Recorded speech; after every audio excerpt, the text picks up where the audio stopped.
Bienvenue sur notre chaîne YouTube. La situation de l'épidémie s'améliore partout en Europe grâce au progrès de nos campagnes de vaccination, à la maîtrise de la propagation du virus et aux efforts que font nos concitoyens. C'est pourquoi il est aussi important d'améliorer encore notre dispositif avec plusieurs décisions qui ont été actées aujourd'hui. D'abord, améliorer notre coordination aux frontières en suivant mieux les variants, l'intensité des pays tiers, en coordonnant les rouvertures et en ayant un travail plus rapide de l'ECDC. Nous devons en effet veiller à ce que les mouvements qui vont progressivement reprendre vers des pays tiers, notamment à des fins touristiques, ne s'accompagnent pas de l'importation de nouvelles formes du virus. Et la France a défendu une position ferme aux frontières à ce titre. Nous avons aussi renforcé les mécanismes de coordination européens pour créer un frein d'urgence vis-à-vis de certains pays tiers, dont la situation sanitaire s'empire rapidement, et nous nous accorderons sur une cartographie mondiale commune pour pouvoir ensemble suivre le développement de variants partout dans le monde. C'est absolument clé au moment où nous sommes en train de rouvrir, comme je l'évoquais.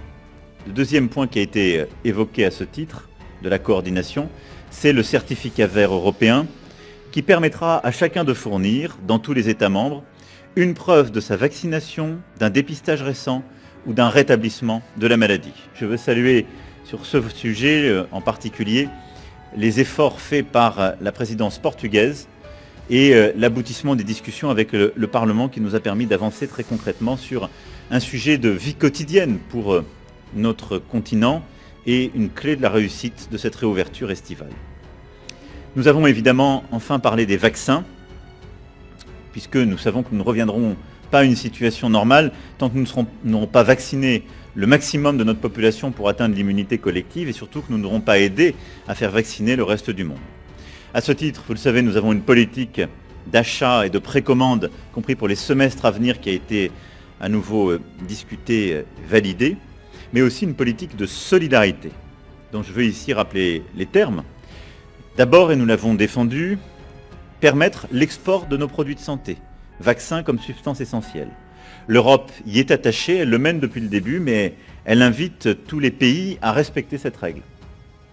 Ensuite, cela passe par le transfert de technologies que nous devons faciliter pour renforcer la production dans les pays en développement. C'est un mécanisme indispensable. Nous souhaitons à cet égard nous appuyer aussi sur l'expertise du Medicine Patent Pool. Et c'est d'ailleurs dans le cadre de ce travail de transfert de technologie que je serai en fin de semaine sur le continent africain, en particulier en Afrique du Sud, pour poursuivre justement des projets industriels euro-africains en la matière. C'est aussi dans ce cadre que nous défendons avec l'Organisation mondiale du commerce une troisième voie en termes de propriété intellectuelle qui permettent justement de lever toutes les contraintes pour faciliter le transfert de technologie, la production aux coûts les plus bas possibles des vaccins dans les pays les plus pauvres ou à revenus intermédiaires. À ce titre, il s'agit, comme je l'ai rappelé plusieurs fois, de la même démarche que celle que nous avions adoptée pour les trithérapies face au VIH.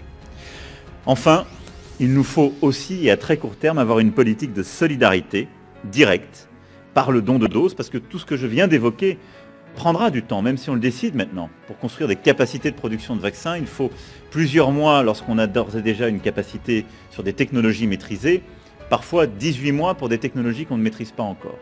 À court terme, ce sont donc les dons de doses qui sont les stratégies les plus efficaces.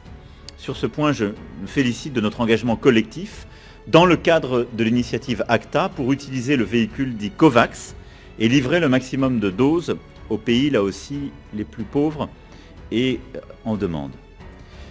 Nous avons pris un engagement qui a été annoncé lors du sommet organisé dans le cadre de la présidence du G20 de l'Italie cette semaine, 100 millions de doses dès cette année aux pays qui en ont le plus besoin.